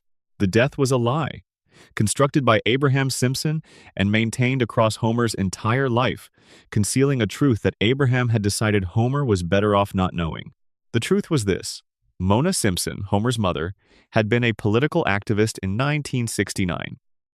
She had been a housewife in Springfield when the counterculture reached her in the form of a group of activists targeting what they had identified as a morally unacceptable enterprise in their community. The enterprise was a biological weapons laboratory. It was located in Springfield. It was owned by Charles Montgomery Burns. Burns, who already owned the nuclear power plant and who would later be established as Springfield's primary economic power, was also, in 1969, manufacturing weapons-grade biological agents in a facility within the same community where families were raising children and where Homer Simpson was growing up. The activists, Mona among them, broke into the facility and destroyed the biological material stored inside. The action was successful. They were leaving when Mona stopped to help someone who had fallen in the chaos. That person was Burns. She helped him up. He saw her face. He reported her to the FBI. And Mona Simpson became a fugitive. She kissed Homer goodnight while he was sleeping, touched his face, and disappeared. She did not come back. Homer woke up and his mother was gone. And Abe told him she had died. And Homer spent the next 2 decades believing he was a boy whose mother had died when he was small, and whose father was too cold and distant to fill the hole she left. The reunion scene between Homer and Mona, when it happens in Mother Simpson, is one of the show's most genuinely emotional sequences. A grown man and his mother separated for 27 years, finding each other beside a gravestone that belongs to neither of them. The comedy drops away entirely. What the scene contains is simply two people and the weight of what was between them and then was not, and now, improbably, is again. And then Burns spots Mona through a cab window and calls the FBI, and the agents arrive and Mona has to run again, and Homer stands in the driveway watching the car carry her away, and the episode ends on Homer sitting on the roof of his car under the stars, alone, in an image of quiet devastation that the show does not undercut with a joke. The Iceberg holds this episode as the most explicit convergence of the show's separate threads: the nuclear plant, Burns's power, Homer's psychology, and the hidden architecture of how all three connect. Burns drove Mona underground. Burns employs Homer. Homer's job security is guaranteed by a deal Burns made with Homer's grandfather. Homer works every day for the man who stole his mother, does not know it, and the systems around him have been arranged to ensure he never finds out. But here's the dimension the Iceberg finds most specific. What Burns took from Homer when Mona left was not just a mother. He took Homer's potential. The crayon episode, which occurs later in the show's run, establishes that Homer's low intelligence is at least partly a mechanical problem. A crayon has been lodged in his brain since childhood, physically reducing his cognitive function. When the crayon is removed, Homer's IQ rises dramatically, and he becomes, briefly, a person capable of genuine intellectual engagement with the world. He is eloquent. He is perceptive. He is the kind of person who looks at his own life and understands it clearly for perhaps the first time. He has the crayon reinserted because being smart in Springfield was unbearable. Because seeing clearly what Springfield is and what his life within it consists of produced a quality of consciousness that was, for Homer, worse than the fog. The crayon is the show's most compressed symbol for what has been done to Homer. But the Iceberg asks the question the episode raises and does not answer. How does a crayon get lodged in a child's brain without anyone noticing? Homer was a child in Springfield when this happened. He had a mother, briefly. He had a father. He presumably had access to the Springfield medical system, and yet the foreign object in his skull went undetected across decades of medical encounters. The Iceberg's answer is that it did not go undetected. It went unaddressed. And the reason it went unaddressed is the same reason 342 nuclear safety violations went unaddressed. Because the person with the motivation and the resources to address them concluded that his interests were better served by leaving them in place. A smart Homer is a Homer who might connect the dots. Might notice that his employer is the same man who destroyed his family. Might understand the deal Grandpa made. Might recognize the architecture of his own situation clearly enough to do something about it. A Homer with a crayon in his brain cannot do any of these things, because the crayon prevents exactly the kind of sustained analytical thinking that connecting those dots requires. Who benefits from the crayon staying in place? Who in Springfield has both the motive to want Homer cognitively impaired and the reach into the town's institutional infrastructure to ensure that no Springfield doctor ever makes a finding that would result in the crayon's removal? The show does not say this directly. The episode about the crayon treats the discovery as an accident of Homer's own investigation, not as the uncovering of a deliberate conspiracy. But the question is there, in the Iceberg, alongside everything else the show has established about how Burns manages the conditions of Springfield's life to serve his own purposes. Burns broke Homer as a child by destroying the family that might have protected him, and the broken Homer has spent his entire adult life in Burns's employ, doing the specific job that the broken Homer is precisely qualified for, maintained in his brokenness by a medical infrastructure that has declined across decades to fix the most obvious fixable cause of his limitation. This is the architecture of Homer's pain. It was built before Homer was old enough to know it was being built. And it is so complete, so comprehensive, so thoroughly embedded in every aspect of his daily life that Homer has no angle from which to see the whole of it. He is inside it. The structure is his Springfield. The walls are his job and his house and his neighbors and the town he has always lived in. He cannot step outside it to see the shape because the shape is everything he knows. Mona knew. That is why she fought. That is why she ended up underground.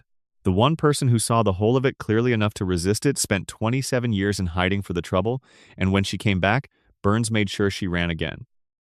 The last time Mona left, Homer was asleep and did not know she was going. The second time, he stood in the driveway and watched it happen and understood, for the first time, why.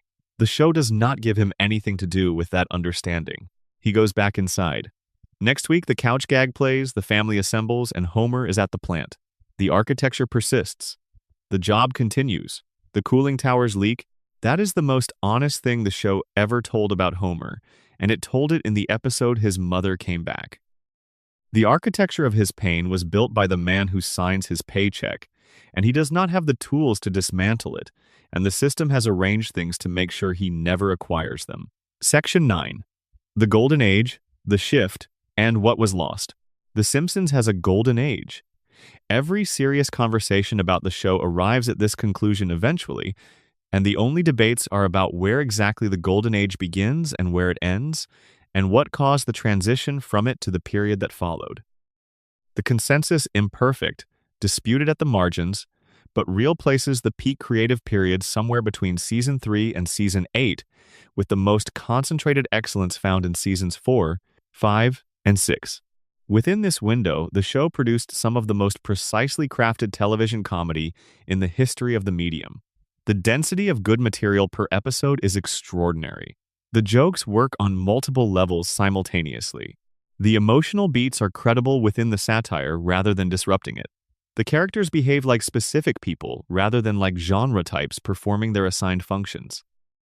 If you want to understand what the Golden Age felt like, watch Last Exit to Springfield.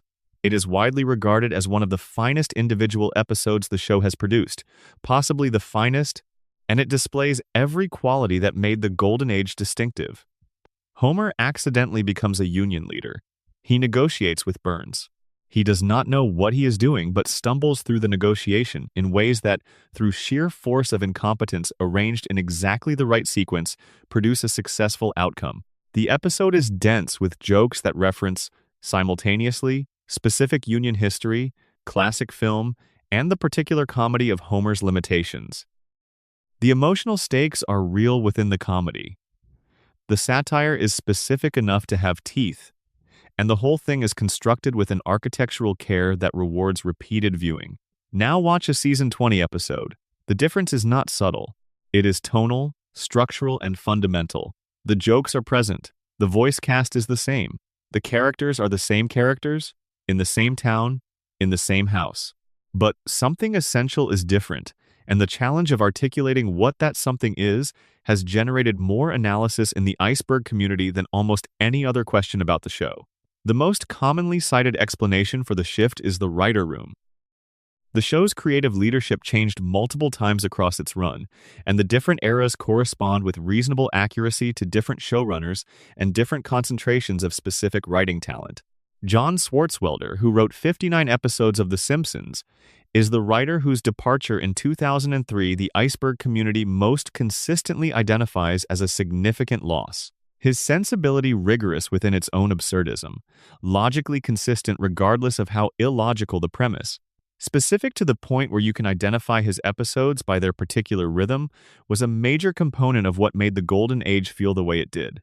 But showrunner changes don't fully explain what happened, because shows change creative leadership all the time without changing in the fundamental way The Simpsons changed. Something else was operating simultaneously. The cultural saturation theory is more interesting and ultimately more precise. The Simpsons did not just become popular. It became the vocabulary through which a significant portion of the English-speaking world processed American cultural experience. Phrases from the show entered common usage. The specific register of Simpsons humor, the layered joke, the callback, the precise absurdist timing was absorbed into the DNA of comedy that followed it in ways that made it the background against which subsequent comedy was measured. The problem this creates for the show is that you cannot surprise an audience that has internalized your vocabulary. Comedy depends on surprise in a specific way. The punchline lands because it was not quite the one you anticipated. When the audience has spent 20 years absorbing the show's specific grammar of surprise, the punchlines start to arrive before they should. Not because the writing has gotten worse, but because the audience has gotten better at reading it. This is a peculiar form of success, becoming so influential that you can no longer surprise the audience your influence produced. The Simpsons is, in some measurable sense, too good at being The Simpsons for The Simpsons to achieve the effect it achieved when it was first being The Simpsons. The character inflation theory is the iceberg's most specific explanation, and it points at something real about what changed in the writing. In the Golden Age, the characters were exaggerated people. Homer was not smart, but he was a specific kind of not smart that was rooted in a recognizable human type, the man whose intelligence exists in narrow bands and is genuinely absent in others, who loves his family with an intensity that exceeds his capacity to express that love properly, who stumbles into situations with the confidence of someone who does not know enough to be afraid. The stupidity was one dimension of a portrait. In the later seasons, the stupidity became the portrait. Homer's limitations, which originally existed alongside other characteristics, crowded everything else out. The space that had been occupied by Homer's genuine love for his family, his occasional moments of real wisdom, his capacity for the kind of insight that arrives through emotion rather than intellect, these contracted as the stupidity expanded. Homer became a vehicle for stupidity jokes rather than a person who happened to be limited in specific ways. The same inflation happened across the cast. Ned became more purely nice. Wiggum became more purely incompetent. Burns became more purely villainous. The characters became their own caricatures, which is both literally what happened to a cast of animated characters and figuratively what happens when the shorthand for a character starts to replace the character itself. What was lost in this process is the thing the iceberg calls specificity, and it is important to be precise about what that word means in this context. Specificity does not mean realism. The Simpsons was never realistic. Specificity means that the details of the show, the particular choices made about who these people are and how they behave and what their world looks like, arose from a genuine, considered understanding of the characters and situations being depicted, rather than from the execution of a template. The Golden Age was specific. The specificity showed in every episode. The jokes worked because they were the jokes that these particular characters in this particular situation would produce, not because they were the jokes that a Homer-type character in a generic version of this situation would produce. The distinction sounds subtle, and it is not. It is the difference between watching something true and watching something approximate. The later seasons are approximate. They are competent approximations, frequently funny, sometimes genuinely excellent in individual moments. But the consistent specificity of the Golden Age, the sense that every choice made in the writing room was made by people who understood exactly who they were writing, is less consistently present. The date that the iceberg community most often identifies as the visible marker of the shift is the Season 9 premiere, The Principal and the Pauper, in which Principal Skinner is revealed to be an imposter. His real name is Armin Tamzarian.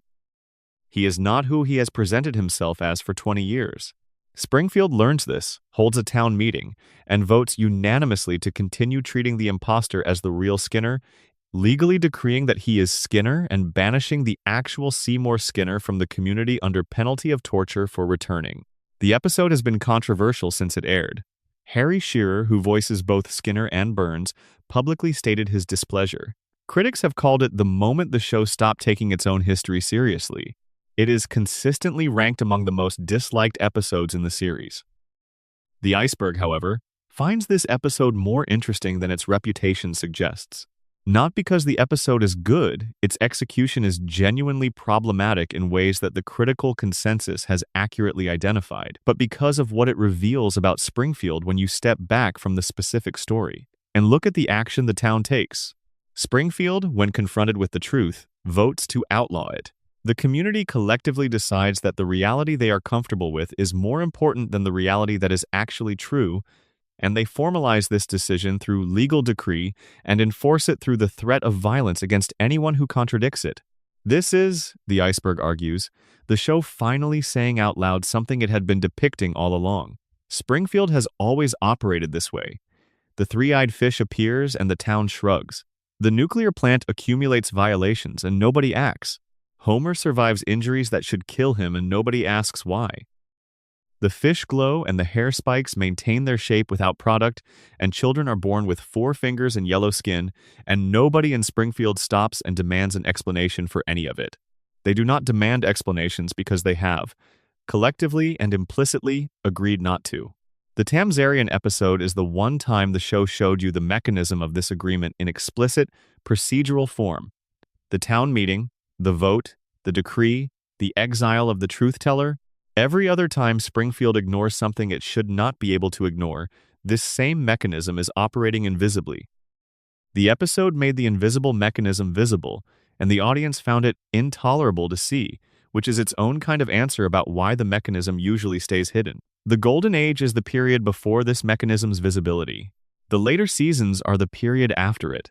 What the later seasons lost was the ability to depict Springfield's collective, forgetting as something the audience could participate in rather than observe from outside. Once you have seen the town vote to forget, you cannot unsee it. And once you cannot unsee it, the comedy of the forgetting is no longer quite available in the same way. The Golden Age was the show before it knew what it was doing, in the specific sense that self-knowledge is sometimes the thing that costs a comedian their timing. The later seasons are the show after it became aware of its own architecture. Both are real. Neither can be recovered from the other. Section 10. The predictions and what they actually mean. The Simpsons has predicted the future. This claim is made so frequently, in so many internet discussions and social media posts and compilation videos, that it has become a fixture of the show's public identity, second perhaps only to the characters themselves. The predictions have generated a cottage industry of content, lists, rankings, retrospectives, anniversary posts marking the distance between when the show depicted something and when that something occurred in reality. The headline examples are familiar. In the year 2000, an episode called Bart to the Future depicted a future in which Lisa Simpson had become the President of the United States. Her predecessor in the Oval Office was identified as Donald Trump. The episode aired 16 years before the 2016 election. In 1998, the show depicted a Fox Corporation acquiring a competitor studio through a merger that, at the time, appeared to be straightforward satirical comedy about media consolidation. In 2019, Disney acquired 20th Century Fox. The show had been a Fox property since its inception. The prediction that its parent network would be absorbed by the company that makes animated films was contained in an episode of an animated film that the network produced.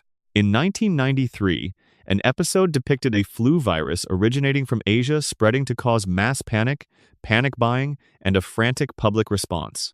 This aired 27 years before 2020.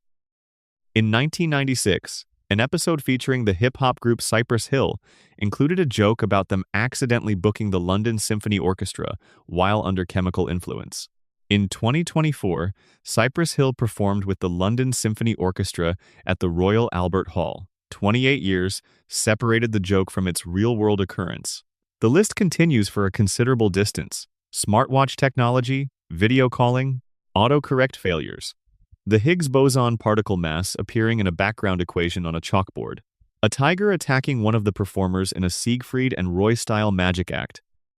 The list of specific, dated correspondences between things the show depicted and things that subsequently occurred in reality is long enough and specific enough that even the most committed debunker has to acknowledge that something interesting is happening. The question is what that something is. The show's producers have addressed this directly, and their answer is consistent: volume and probability. Al Jean, the show's long-running executive producer, has stated it plainly: if you generate enough content across enough time, some of it will correspond to future events through sheer statistical probability. The show has produced nearly 800 episodes. Each episode contains dozens of jokes, satirical observations, and fictional events. Some fraction of those jokes, observations, and events will align with things that eventually happen in reality.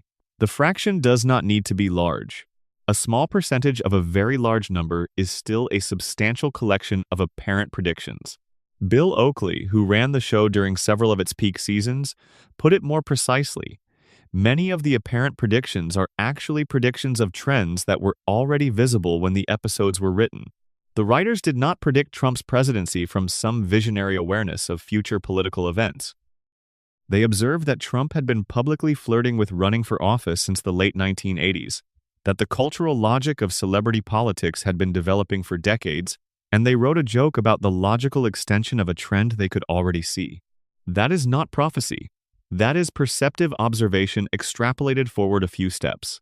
The writers of The Simpsons have historically included people with degrees from Harvard, Yale, and other research universities, with backgrounds in mathematics, science, political theory, and economics.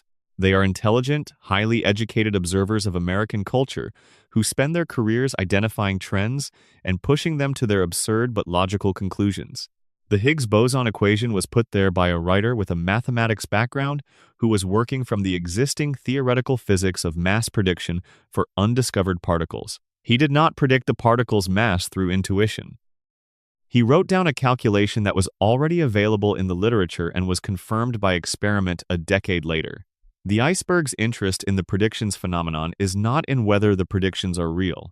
It is in what the cultural response to the predictions reveals about the audience's relationship to the show. When a Simpsons prediction comes true, the internet's response follows a remarkably consistent pattern. Someone posts the clip circulates. The text accompanying it is some variation of, "How did they know?" The response accumulates shares and likes and comments expressing amazement and, frequently, a specific quality of unease, as though the show's apparent foreknowledge suggests something about the nature of reality itself. This response is interesting precisely because it ignores the predictions that did not come true. The Simpsons has depicted jetpacks and flying cars and moon colonies and technology that has not materialized. It has depicted political outcomes that went differently from what the show imagined. It has made jokes about cultural shifts that never happened and events that never occurred. These misses are many. The show was wrong about the future far more often than it was right. Nobody compiles the misses. Nobody circulates the clips of The Simpsons predictions that turned out to be wrong. The social media ecosystem around the predictions is built entirely from the hits, selected from the full population of predictions, hits and misses combined through confirmation bias, so comprehensive that what is left after the selection is a highlight reel that looks, to anyone encountering it without context, like evidence of something supernatural. This is how confirmation bias works. It is not a deliberate distortion. The people sharing the hits genuinely find them striking and interesting. The misses simply do not strike them as worth sharing, because misses are boring and hits are interesting, and the asymmetry in what gets shared produces an information environment in which the hits appear to be the whole of the data when they are in fact a selected fraction. The iceberg finds the meta-story, the story of what the predictions phenomenon reveals about how people engage with the show, more interesting than the predictions themselves. Because the predictions phenomenon demonstrates something specific, the show has been present in the cultural imagination long enough and deeply enough that people experience its content as having some kind of authority over reality rather than simply describing it. This is the feedback loop that the iceberg calls the show's most sophisticated long-term effect.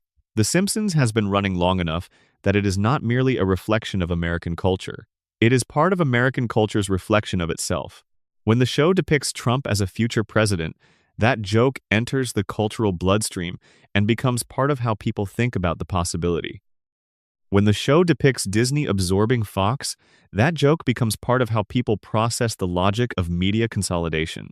The show does not predict these things. It primes the cultural imagination to receive them.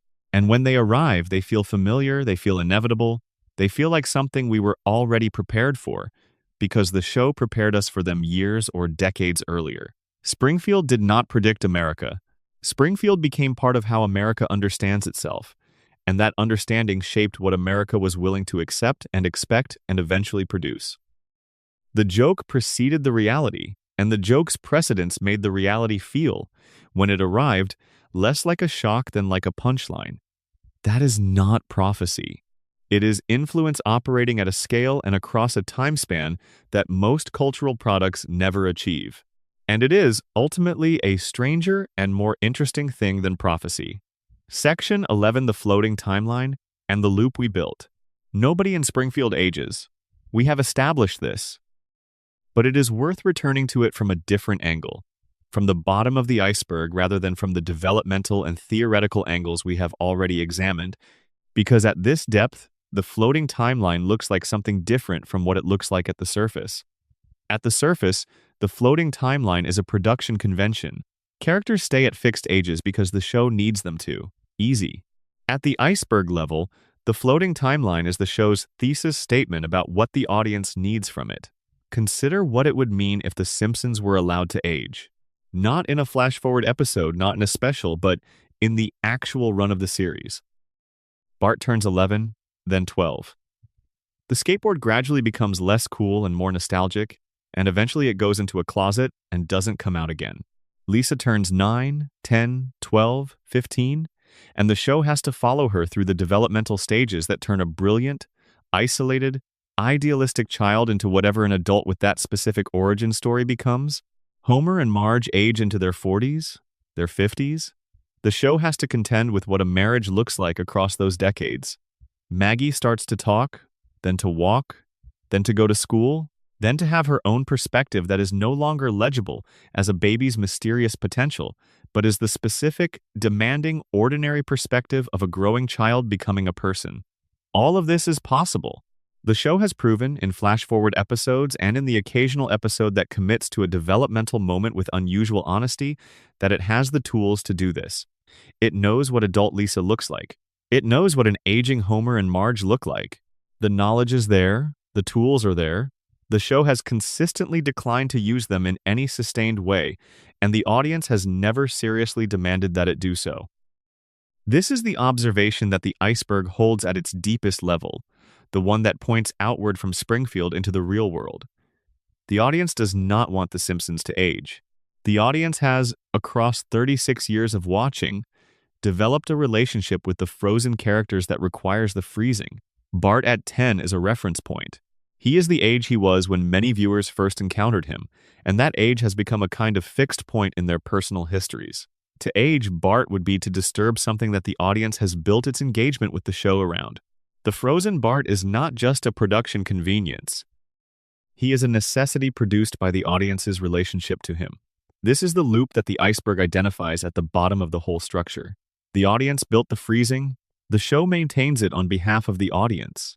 The characters are frozen because we need them to be frozen. We need them to be frozen because they represent something that we cannot afford to let age. What do they represent? The most obvious answer is that they represent a specific moment in American family life that is now historical. The Simpsons, when it began in 1989, was depicting a version of the American middle class that the people watching it recognized from their own lives or their parents' lives. The nuclear family in the house on the street in the town, managing on one income, worried about the same things. That version of American middle-class life has since changed in ways that are significant and in many cases painful. The economic conditions that made Homer's life at the plant feel like a stable baseline rather than a precarious perch have shifted. The family structure has diversified. The town's role as the center of community life has eroded. The specific texture of the American middle-class experience that The Simpsons began by depicting is now, at least partly, historical, and the characters are frozen in 1989's version of that texture. Bart is 10 in 1989. Lisa is 8 in 1989. Homer works at the plant in 1989. The cultural references around them update, the technology in the background changes, but the essential situation, the family, the town, the plant, the couch, is the situation of 1989. The audience watches this in 2025, and something in the watching is consolatory. Not nostalgic exactly, not a longing to return to 1989, but something related to that longing. A relationship with a version of the American family that has been preserved intact, that has not changed, that will be exactly what it was when you come back to it next week. In a world where most things change faster than people can adjust to the changes, this is not nothing. The show is the loop is the show. And the audience built the loop by continuing to watch across 36 years of never quite letting the characters out of the amber. The coma theory holds that Homer built the loop. His unconscious mind generates the same family, in the same house, at the same ages, because it is the only version of his family he can access. And because the access is the only thing preventing the dream from ending, and Homer from having to face whatever waits on the other side of waking up. The iceberg suggests that the coma theory is a metaphor as much as it is a theory. We are all Homer in this sense. We have all been watching the same family age toward zero change while the world outside their house has continued to become harder to recognize. And we keep watching because the loop, whatever its cost to the characters frozen within it, is something we need. That is the bottom of the iceberg, not a revelation, an admission. Springfield is preserved because we preserve it. The family is frozen because we need them frozen. The loop runs because we keep running it.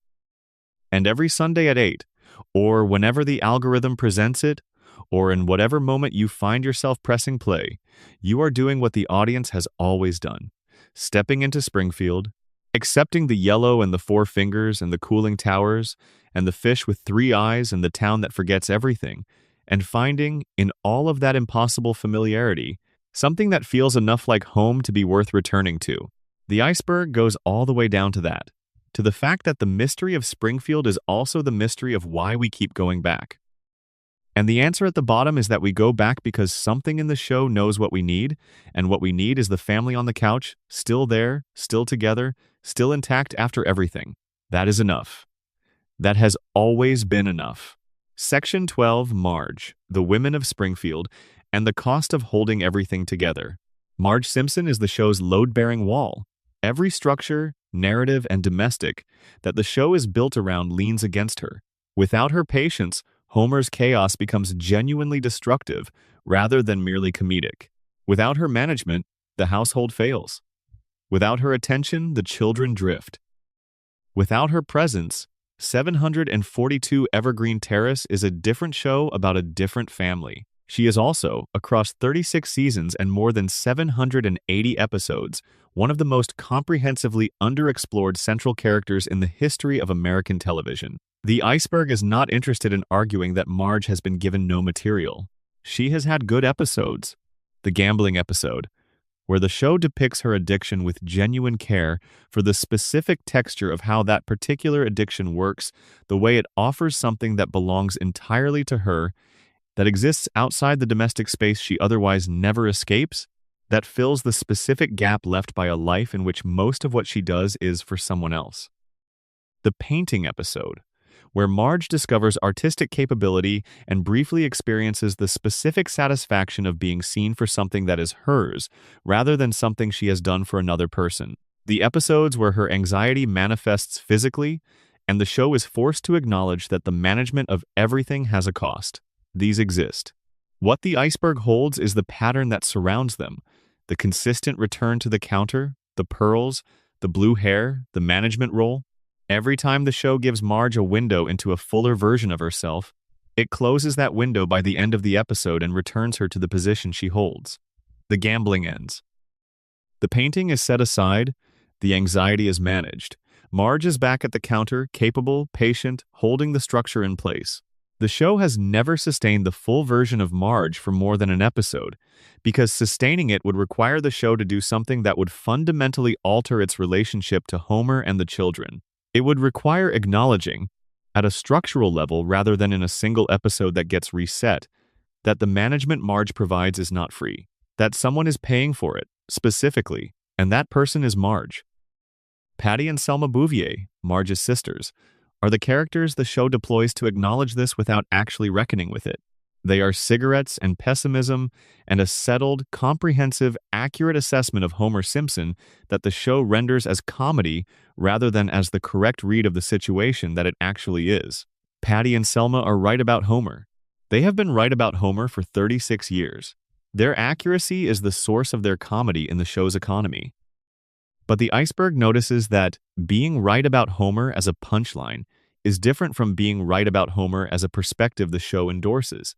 The show lets them be right in a register that permits the audience to find their rightness funny rather than requiring them to sit with the implications of rightness. Edna Krabappel was the secondary female character who came closest to full realization in the show's run. Her exhaustion was specific. Her capacity for warmth, buried under layers of professional disappointment and personal history, was depicted with genuine care in the episodes that looked at her directly, rather than using her as a Bart antagonist. Her marriage to Ned Flanders was the show attempting something genuinely interesting. A pairing of two people, both of whom had been through enough to have lost most of their easy expectations, finding each other on the other side of that loss. And then Marcia Wallace, who had voiced Edna for the entirety of the show's run, died in 2013. The show retired the character rather than recast her. The acknowledgement was a chalkboard gag in Bart's handwriting. "We will miss you, Mrs. K." It was brief. It was the show's way of doing what the show knows how to do when it is being honest. Say the true thing plainly, in the smallest possible space, and let the weight of what it means do the rest. The women of Springfield, taken across the whole of what the show has built, form a portrait of constrained capacity. They are more observant than the men around them. They absorb more consequences. They manage more, with less acknowledgement, for longer.